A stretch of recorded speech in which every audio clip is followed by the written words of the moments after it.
এই আকাশ ভেঙে চুরমার হয়ে যাবে, কিছু থাকবে না। আসমান এবং জমিন সব ভেঙে শেষ হয়ে যাবে, চুরমার হয়ে যাবে। আরেকটা এমন একটা জমিন আল্লাহ তৈরি করবেন, যেই জমিনে কারোর উপরে কোনো জুলুম হয়নি, যেই জমিনে কেউ রাস্তা আটকাবে না, যেই জমিনে একদম সমতল, পাহাড় পর্বত যেখানে নাই, যেই জমিনে আল্লাহ তাআলা আহ্বান করবেন, সে আহ্বান সবাই শুনতে পাবে, সেই ডাক সবাই শুনতে পারবে। যেই জমিনে আল্লাহ বলবেন লিমানিল মুলকুল ইয়াউম, আজকে রাজত্ব কার, সেই দিনের সেই ঘোষণা উত্তর কেউ দিবে না, শেষ পর্যন্ত আল্লাহ নিজে উত্তর দিবেন, লিল্লাহিল ওয়াহিদিল কাহার, একমাত্র আল্লাহ তাআলাই সেদিন, আল্লাহ তাআলা সেদিন আল্লাহ তাআলাই তিনি বলবেন যে আল্লাহর জন্য সমস্ত কিছুর মালিকানা।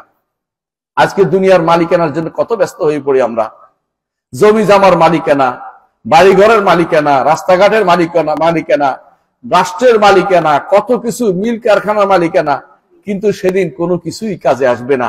সেদিন কি কাজে আসবে? আল্লাহ বলে দিয়েছেন, ইন্না ইয়াউমাল ফাসলি মিকাতুহুম আজমাইন, কিয়ামতের দিন, মীমাংসার দিন, তোমাদের সবার ওয়াদার দিন। সেদিন এক সময় দিছে আল্লাহ তাআলা, এখন যত কিছুই করি না কেন সেখানে কিন্তু হিসাব দিতে হবে। পাশের লোকের যদি কোনো সামান্য জমি নিয়ে থাকেন, 7 তবক জমিন কাঁধে নিয়ে উঠতে হবে, রাসূলুল্লাহ সাল্লাল্লাহু আলাইহি ওয়াসাল্লাম বলেছেন। 7 তবক জমিন বুঝেন কিনা? আমরা যে পানি উঠাই কতটুক, অল্প কত স্তবক যায়, কোনদিন 7 তবক জমিন যায় না।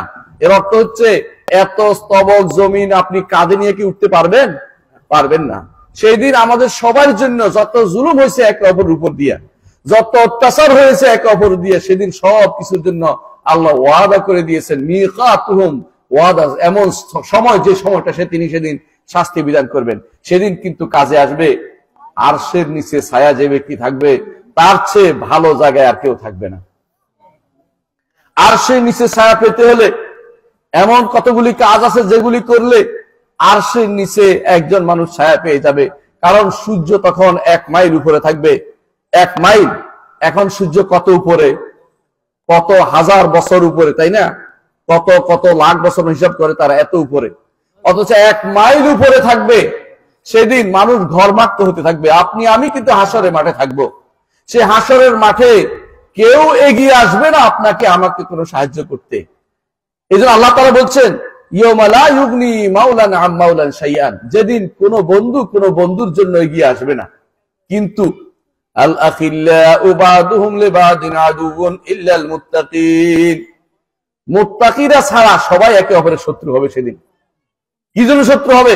তুমি আমাকে নিয়ে গেছিলে সিনেমা হলে, তুমি আমাকে ওই যে টিভির সামনে নিয়ে গেছিলে, তুমি আমার জন্য ওই হারাম কাজের ব্যবস্থা করতেছিলে, তোমাকে আজকে পাইলে খবর আছে, কিন্তু কেউ কারোর সাথে সেদিন দেখা করবে না, পালিয়ে বেড়াবে।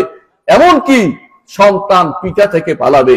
ইয়াউমা ইয়াফিরুল মারউ মিন আখিহি ওয়া উম্মিহি ওয়া আবিহি ওয়া সাহিবাতিহি ওয়া বানিহি লিকুল্লি ইমরিইম মিনহুম ইয়াউমাইযিন শাআনুন ইউগনি, প্রতিটি মানুষ পালাবে সেদিন। আপনি বলবেন, বাবা তোমার জন্য অনেক সম্পদ রেখে আসছিলাম। আপনি বলবেন যে আমার তোমার জন্য বিশাল বিশাল সম্পদ রেখে আসছি, তোমার জন্য আমি কি না করেছি, তোমার জন্য আমি বাম হাতে ডান হাতে টাকা রোজগার করেছি, তোমার জন্য আমি কোটি কোটি টাকা বিদেশে পাচার করে রেখে দিয়ে আসছি, তুমি সেগুলি নিয়ে আরামে কাটিয়েছ। আজকে আমার টাকার সমস্যা হয়েছে, আজকে আমার বিপদ হয়েছে, তুমি কি আমাকে একটু নেকি উপহার দিবে? সে বলবে আমি কিছু দিতে পারবো না, নফসি নফসি, আমি নিজে নফস নিয়ে ব্যস্ত আছি, আমি কাউকে কিছু সেদিন দিতে পারবো না। প্রত্যেকে সেদিন পালাবে, কিন্তু ঈমানদাররা সেদিন পালাবে না। যে বন্ধুরা সেদিন আপনার, যে সত্যিকার বন্ধুরা পালাবে না, বরং আপনার জন্য সুপারিশ করবে, খুঁজে বেড়াবে। আমার বন্ধু আমার সাথে সালাত আদায় করতো, তাকে তো খুঁজে পাচ্ছি না জান্নাতে। আল্লাহর কাছে যাবেন, আল্লাহ আমার বন্ধু তো আমার জন্য সুপারিশ করতো, তাকে আমার জন্য চলাফেরা করতো, আমার জন্য যদি সেদিন যাইতো দুনিয়ার বুকে, এখন তাকে তো আমি খুঁজে পাচ্ছি না। আল্লাহ বলে খুঁজে দেখো, তার জন্য সুপারিশ করার অনুমতি দিন। সেদিন তিনি সুপারিশ করবেন যারা নেক আমল করতো, তারা আল্লাহ তাআলা ঈমানদারদেরকে সুপারিশের অনুমতি দিবেন। কিন্তু দুনিয়ার বুকে যারা আপনাকে বন্ধুর বেশে আপনাকে প্রতারণা করেছে, ক্ষতিগ্রস্ত করেছে, আপনার বন্ধু আপনাকে অন্যায়ের প্রতি উৎসাহ দিয়েছে, সেদিন কেউ আপনার সাথী হবে না। ইয়াউমা লা ইউগনি মাওলান আম মাওলান শাইআন, বন্ধু শত্রু হবে, অভিভাবকের শত্রু হবে, একে অপরের কোনোদিন পরিচয় দিতে চাইবে না।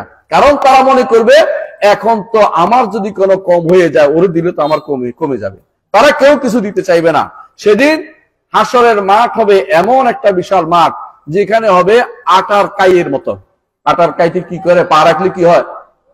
ডুবে যায়। মানুষ ডুবে যেতে থাকবে এই আটার কাইয়ের ভিতরে। রাসূলুল্লাহ সাল্লাল্লাহু আলাইহি ওয়াসাল্লাম বলেছেন, কারো হাঁটু পর্যন্ত ঘাম হবে, কারো কোমর পর্যন্ত ঘাম হবে, কারো নাকের মধ্যে ডুবু ডুবু অবস্থায় ঘাম হবে। আমরা জানি না কিরকম সে অবস্থানটা, কিন্তু ঈমান রাখতে হবে রাসূলুল্লাহ সাল্লাল্লাহু আলাইহি ওয়াসাল্লাম যেভাবে করেছেন সেভাবে। সেই রকম অবস্থা হবে সেই দিন। যদি এই কঠিন অবস্থা থেকে, ঘামের অবস্থা থেকে বাঁচতে চান, আমাদেরকে যে কাজটি করতে হবে তার মধ্যে একটি কাজের কথা বলেছি, সেটা হচ্ছে রাজুলান তাহাব্বা ফিল্লাহি, ওই দুইজন ব্যক্তি যারা একে অপরকে আল্লাহর জন্য ভালোবেসেছে। আল্লাহর জন্য, দুনিয়ার কোনো উদ্দেশ্য নাই, আল্লাহর জন্য ভালোবেসেছে, তারা সেদিন আরশের নিচে ছায়া পাবে। এরা আল্লাহর জন্য ভালোবেসেছে, একমত হয়েছে, একসাথে হয়েছে, আল্লাহর জন্য ভালোবেসে তারা আলাদা হয়েছে। অর্থাৎ দুনিয়ার কোনো উদ্দেশ্য তাদেরকে, আল্লাহ দুনিয়ার কোনো উদ্দেশ্যে তাদেরকে এই একসাথ করেনি, আল্লাহর জন্য ভালোবেসে তারা একসাথ হয়েছিল, আল্লাহর জন্য ভালোবেসে তারা একসাথ হয়েছিল।